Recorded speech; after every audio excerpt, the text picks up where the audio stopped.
Right, this video is about reamping and my process of doing it. Currently at the moment I'm recording a new album called Tower W, and it's a dystopian futuristic album, and it's about politics and it's about dark stuff and all this. So I wanted to get different sounds for each of the rooms. For each of the each of the songs has, say, like it's set in a different place in a different room. So I wanted to capture sort of different sounds and incorporate that as part of the story and the narrative.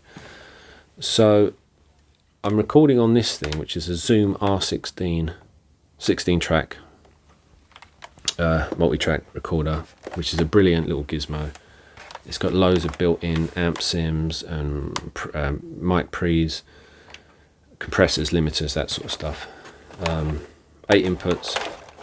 Takes batteries if you so wish, so you can go to the middle of a field and record something, like a cow taking a shit. And it's also got stereo mics built in, which is really handy. So potentially, if you just put batteries in, you can just take this out with nothing else. You can record whatever you want with just this. Brilliant little thing. I used to use a Porter Studio tape recorder, 4-track Porter Studio. But because some douchebag plugged his guitar into this thing and used the distortion on the mic preamp and got famous, the price of getting these things repaired has gone through the roof. So this broken thing is sitting upstairs and is going to be just, broken for the foreseeable future. So I've upgraded to this thing, and I'll show you an example of my song that I'm working on, the guitar sound and the drum sound. But I wanted to give the sound of these things a bit more air and a bit more room sound, and make it a little bit more dirty. And what I did was, I have a guitar practice amp, which is a Kustom, it's like KGA10FX, which is this little guitar amp, and it has, and this ages it, it has a load of inputs, but one of them is tape/CD input.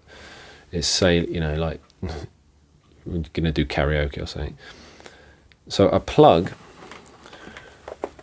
the output of this into that, take that into a room, and then re-record it. So the way that you'd go about doing this, and maybe this is the ideal way, this is not exactly how I did it, but this is the ideal way. So say that you're trying to record your guitar piece, it's midnight, okay, you can't plug it into an amp, and you're at home and you're trying to do, like I am, on the cheap, everything on the cheap. So you plug your guitar into here, onto track 1, record your guitar.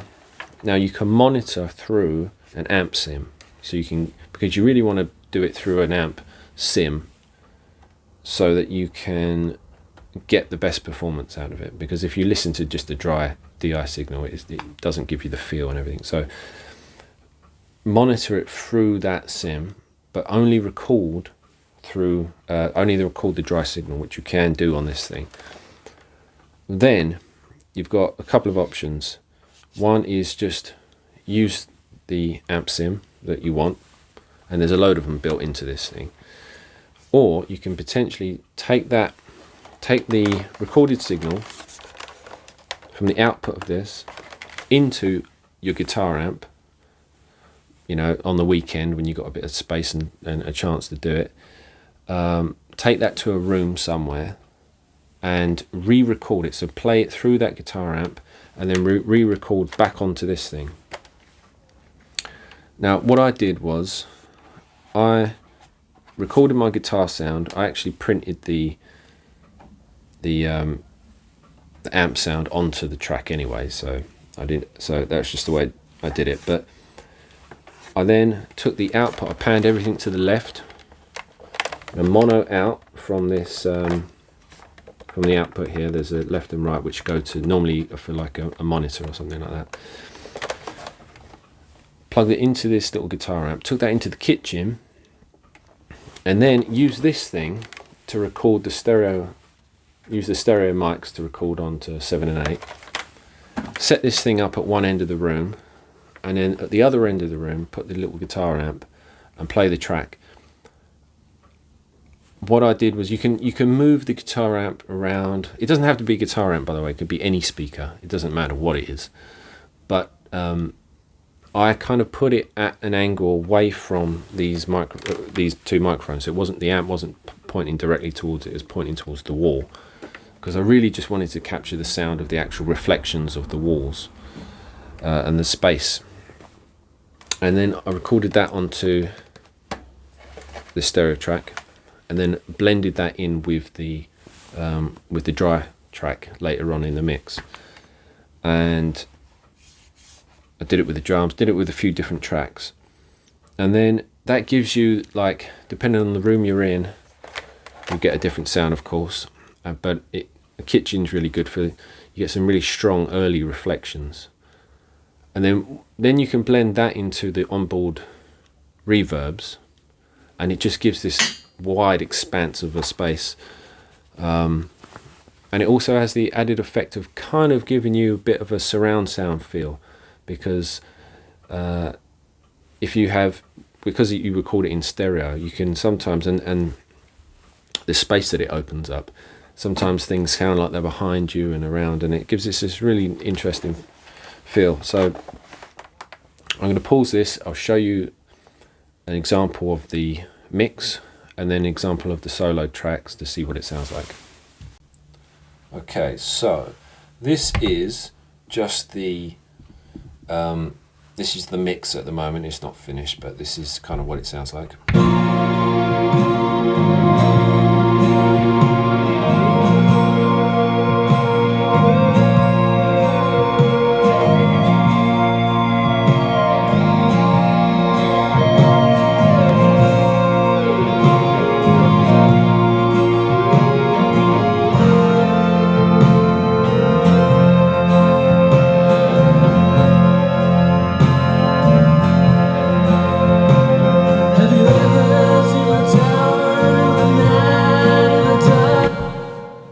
So we got that.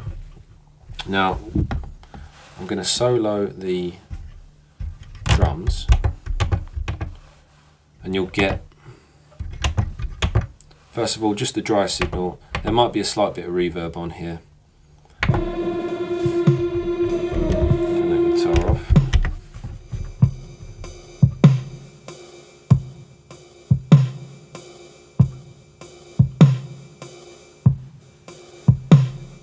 Okay, so that's not great by itself. This is the room track recorded. There is some reverb on here. I can turn it off and we'll see what it sounds like first of all.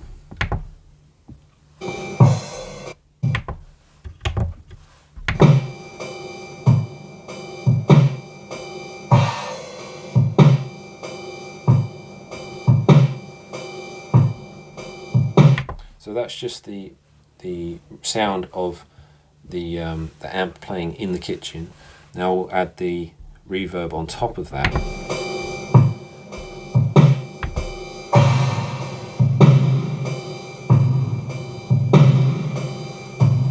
And then we'll blend in the dry signal.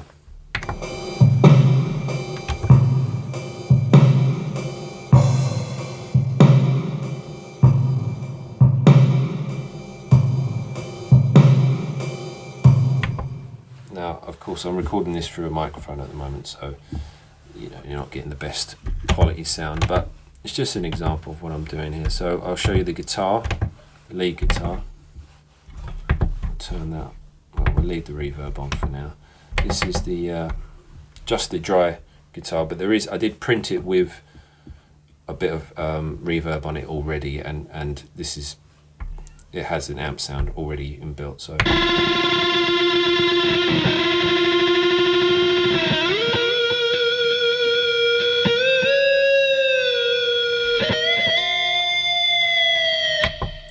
And this is the room sound.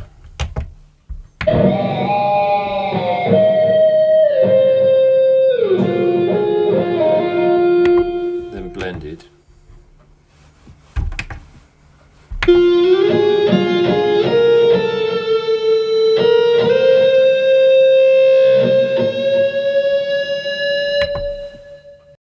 Right, so that's how you do that.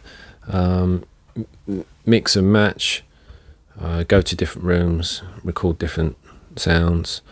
You can, and the beauty is you can, especially if you record a dry signal, then you can reamp it in multiple different ways and get multiple different sounds and add, you can totally change the sound later on if you want to, and add effects to it and such and take them away.